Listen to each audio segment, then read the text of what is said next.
então, a pautar a necessidade da centralidade da educação em direitos humanos no sistema formal de ensino. Então, a partir daí, então, há todo um conjunto de articulações no sentido de construir a década da educação em direitos humanos, que vai de 95 a 2004. Lembrar que em 95 nós estávamos justamente próximo, não é? Nós já tínhamos passado o processo da Constituição Federal, nós já estávamos no regime democrático, no início do processo da democratização do Brasil.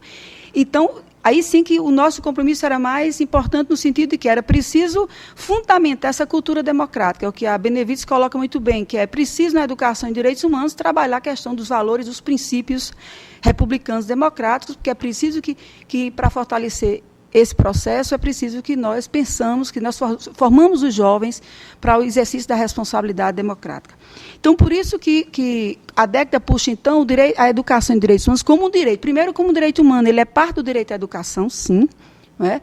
Porque sem o acesso e a permanência à educação não é possível falar de direitos humanos, da educação como educação em direitos humanos, mas ela é também importante no sentido que é importante que o jovem, a criança, o adolescente, ele possa aprender primeiro, ele ser reconhecido, que é importante que a escola, que no espaço escolar ele aprenda, e na universidade também, nós possamos, né, aprender a reconhecer os outros como sujeito de direitos e também a ser reconhecidos. E para isso nós precisamos também de toda uma... E aí a psicologia é muito importante nisso aí, porque o reconhecimento do outro como sujeito de direitos tem a dimensão ética, tem a dimensão da subjetividade, tem a dimensão política, tem a dimensão social.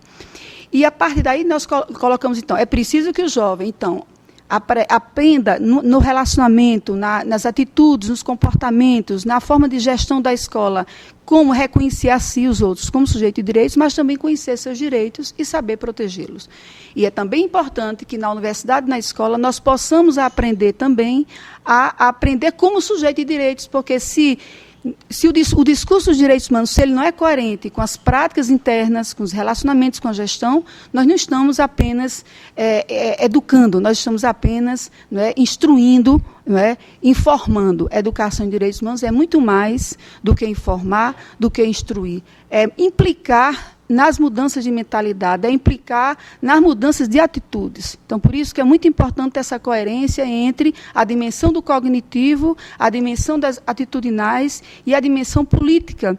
Não avançamos no campo dos direitos humanos se apenas trabalhamos os direitos humanos na universidade e no ensino, mas não nos engajamos nas políticas públicas. E, para isso, é fundamental que, quando o Conselho Federal de Psicologia se engaje nas políticas públicas, na perspectiva de promover a igualdade, de promover o respeito às diferenças, de promover e combater a questão da violação dos direitos humanos, nós estamos efetivamente fazendo o trabalho de direitos humanos, efetivamente nos engajando, que educar em direitos humanos passa pela educação formal e pela educação não formal. E nosso engajamento nos conselhos, nos fóruns, nos comitês, não é?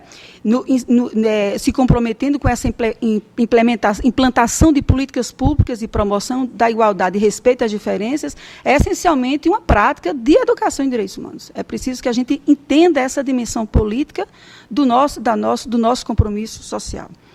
Bom, então, nós temos, então, um grande, vamos dizer assim, um pacto internacional no sentido de que é preciso construir uma cultura de direitos humanos e, ao mesmo tempo, o compromisso nacional. É preciso avançar nesse trabalho. Por que educar em direitos humanos? Para quê? Então, nós vamos lá na Declaração Universal dos Direitos Humanos e ela diz lá, olha, uma nação, quando despreza ou desrespeita os direitos humanos, ela deixa margem para graves violações de direitos humanos. E nós não podemos entender que isso está distante. Não é?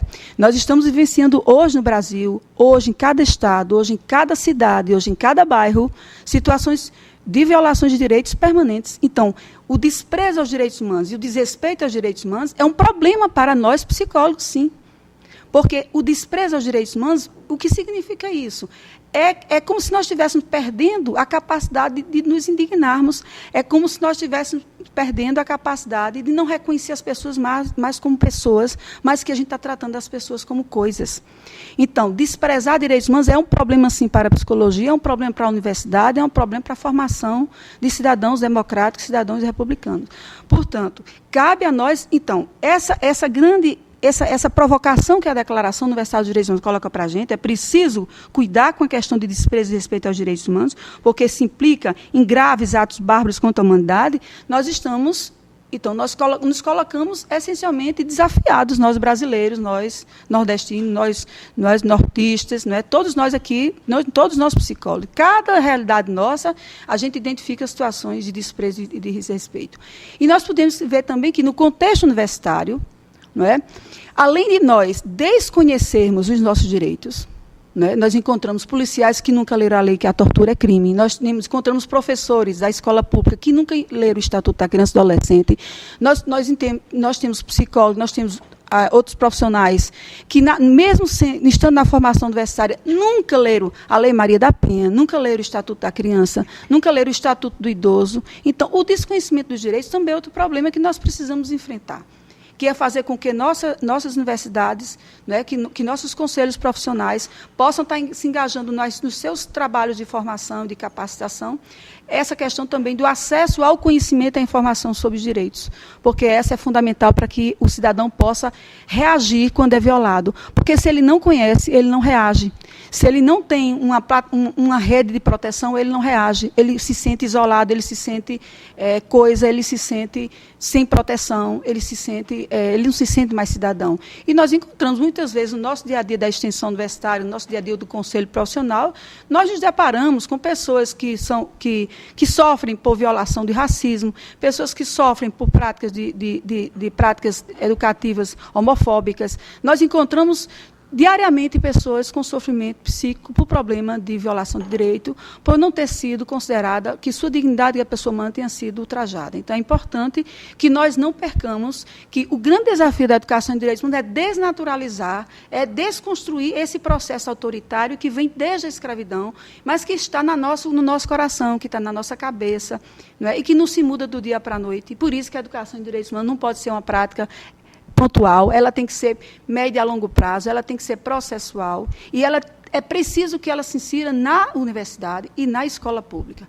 É preciso que a criança, desde a educação infantil, ela comece já a entendendo, e nós psicólogos entendemos muito disso, que o respeito aos direitos não é uma imposição legal, é um processo de interiorização de todos os valores, e que isso se vê no exemplo da escola, nas práticas da escola.